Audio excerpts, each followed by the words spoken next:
को विरोधी सरकार है जो भाजपा की, ये चाहती ही नहीं है कि नौजवानों को नौकरी मिले। योगी जी के नज़र में जितने भी युवा उत्तर प्रदेश के हैं सब अपराधी हैं। हम लोग को यहाँ पे लाके बैठा दिया गया, हम लोगों की बात नहीं सुनी गई, हम लोगों की बात सुनी चाहिए। सरकार जब भी डरती है, छात्रों से डरती है, तो पुलिस को जाया करती है और पुलिस बल का ही प्रयोग करती है।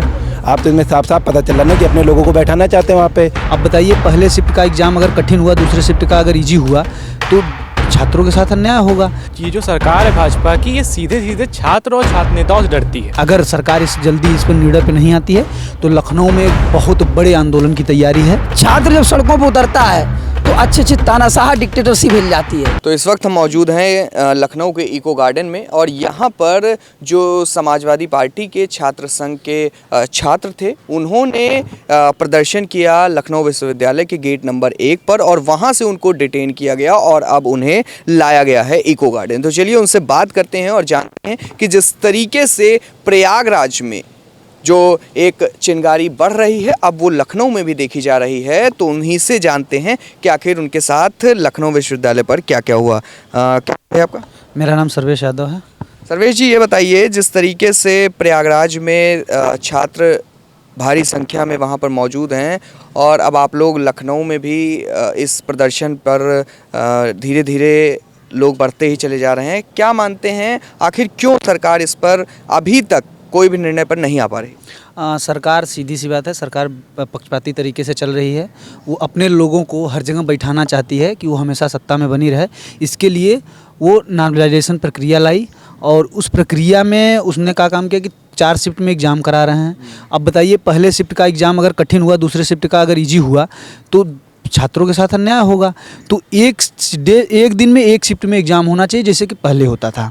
और इससे पहले ये नहीं है, इससे पहले ये भी हुआ है कि 10-10, 12-12 लाख छात्रों का एक शिफ्ट में एग्ज़ाम हुआ है, जबकि 7 लाख ही छात्र हैं। तो ये छात्रों के साथ जो है कि बहुत ही नाइंसाफ़ी है, और अगर ऐसा होता रहा तो हम आम छात्रों के साथ खड़े हैं और उनके साथ कंधा से कंधा मिलाकर चलेंगे। अभी तो यहाँ पे विरोध प्रदर्शन शुरू हुआ है। अगर सरकार जल्दी इस पर निर्णय पर नहीं आती है तो लखनऊ में एक बहुत बड़े आंदोलन की तैयारी है, और वो आंदोलन होगा आम छात्रों के साथ मिल के होगा। अब केवल समाजवादी पार्टी तो खड़ी है, अब आम छात्र भी जुड़ रहे हैं और बात भी हुई है कि वो हमारे साथ हैं। आने वाले समय में बहुत बड़ा आंदोलन होगा इस पर, अगर नहीं सरकार मानती है तो। बहुत बड़े आंदोलन की तैयारी है। ये माना जाता है कि अगर शांतिपूर्ण तरीके से कहीं पर धरना प्रदर्शन हो रहा है तो वो चलने दिया जाता है, प्रशासन की तरफ से कोई रोक टोक नहीं होती। लेकिन ऐसा क्या हुआ कि आप लोगों को लखनऊ विश्वविद्यालय से डिटेन करना पड़ा? देखिए, सरकार, ये जो सरकार है भाजपा की, ये सीधे सीधे छात्र और छात्र नेताओं से डरती है। इसलिए वो कोई भी आंदोलन, कोई भी धरना प्रदर्शन शांतिपूर्ण तरीके से नहीं करने देना चाहती है, तभी हम लोगों को डिटेन कर दिया जाता है। हम एक कानूनी व्यवस्था से अपनी बात का अपनी बात जो थे वो सामने रख रहे थे, विरोध प्रदर्शन कर रहे थे। हम लोगों को यहाँ लाना, डिटेन करना, ये साफ साफ दिखलाता है कि ये सरकार किस तरीके से छात्र और छात्र नेताओं से डरती है। हम लोग का जैसा पूर्व विदित है, आज तीसरा दिन है इलाहाबाद में संघ लोक सेवा चिलम आयोग, जिसका नाम रख दिए छात्र, उसके सामने धरना प्रदर्शन चल रहा है। सरकार इतनी निकम्मी है, इतनी बेहिंदगी पूर्ण है कि वहाँ पे आप देखिए, आज 3 दिन से बैठे हैं, सिर्फ डीएम साहब, वो भी कर्मचारी के तौर पे जा रहे हैं कि उनसे पूछ रहे हैं। कोई भी आयोग का अध्यक्ष, उपाध्यक्ष, यहाँ के सरकार का मुखिया, उनकी कोई खबर सुन नहीं लेने को तैयार है। आप समझिए कि तानाशाही, छात्र जब सड़कों पर उतरता है तो अच्छे तानाशाह डिक्टेटरशिप हिल जाती है। और नॉर्मलाइजेशन और कुछ नहीं, बैकडोर का धंधा है, इसमें अपने लोगों को बिठाना है और कुछ नहीं है नॉर्मलाइजेशन। लखनऊ विश्वविद्यालय में आपने किसका पुतला फूका?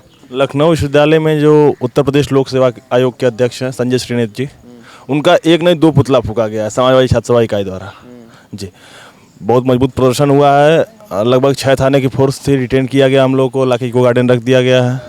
और ये पहली बार नहीं है, सरकार जब भी डरती है, छात्रों से डरती है, तो पुलिस को जाया करती है और पुलिस बल का ही प्रयोग करती है।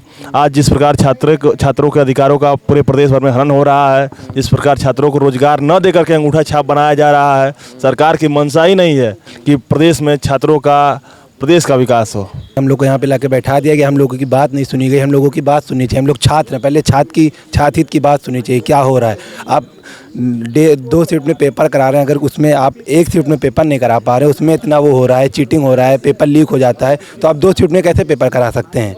आप तो इसमें साफ साफ पता चल रहा ना कि अपने लोगों को बैठाना चाहते हैं वहाँ पे। हाल ही में ओपी राजभर जी ने भी कहा कि जो वहाँ पर छात्र हैं वो तो असल में छात्र है ही नहीं, वो विपक्षी पार्टियों द्वारा समायोजित एक पूरा कार्यक्रम और बैठक बुलाई गई। योगी जी की नज़र में जितने भी युवा उत्तर प्रदेश के हैं सब अपराधी हैं।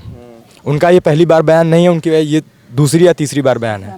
पिछली बार भी उनका एक बयान चला था जिसमें उन्होंने साफ साफ तौर पर कहा था कि उत्तर प्रदेश में हमको कोई दिखता ही नहीं है जिसको मैं रोजगार दूं। तो आप कहना क्या चाह रहे हैं भाई? आप सीधे तरफ से यही कहना चाह रहे हैं ना कि उत्तर प्रदेश का युवा या तो पढ़ा लिखा नहीं या तो अपराधी है। तो उनके बयान का मैं कोई मतलब नहीं मानता। वो खुद चुटपुटिया लोग हैं, कभी इधर कभी उधर, मंत्री पद पा के उधर बने हैं, कल सरकार चली जाएगी इधर आ जाएंगे। देखिए क्या बोलेंगे आप? देखिए ओपी राजभर का जहूराबाद विधानसभा जहाँ है वो संभल जाए उतना बहुत है, अगली बार वो भी हार रहे हैं। और रही बात तो उनको तो चुटपुटिया नेता ही कहा जाएगा। रीज़न है कि एक दिन अखिलेश यादव के साथ रहेंगे तो योगी मोदी को गरियाएंगे, और जब योगी और मोदी के साथ चले जाएंगे तो अखिलेश यादव को विपक्ष को गरियाना शुरू करेंगे। तो उनके बात का कोई वैल्यू नहीं है कि वो कहाँ हैं। पहले अपना स्टैंड क्लियर करें, फिर छात्रों के बारे में बात करेंगे, पहले अपने बारे में क्लियर करें। देखिए ओपी राजभर जी के लिए 2 लाइनें हैं कि चलते चलते लोग सफल हो जाते हैं, रहते रहते घर घर बन जाते हैं। राजनीति में कुछ लोगों की फितरत है, जिधर सरकार हो वो उधर हो जाते हैं। तो सीधी बात है कि ओपी राजभर जैसी पर्सनैलिटी का के बयां की कोई भार हो इसका कोई मतलब नहीं है। उनका अपना कोई भी अस्तित्व नहीं है, वो सिर्फ सरकार के दम पर हैं। और जिधर की सरकार हो उनको मंत्री पद चाहिए, उनको अपना पद चाहिए। वो एक टाइप से अपना धंधा चला रखे हैं, सीधी बात। क्या वहाँ महिला पुलिस मौजूद थी? महिला पुलिस नहीं थी, जेंसी थे। जेंसी पकड़ के लाए, महिला बाद में आ गई, बैठा दिया गया उसको। बाकी जेंसी पकड़े मुझे वहाँ पे। जी तो क्या लगता है आपको, जिस तरीके से ये आज लखनऊ के अंदर प्रदर्शन हुआ है, प्रयागराज में चल ही रहा है, तो क्या आने वाले समय में सरकार कहीं ना कहीं सुनेगी बातें?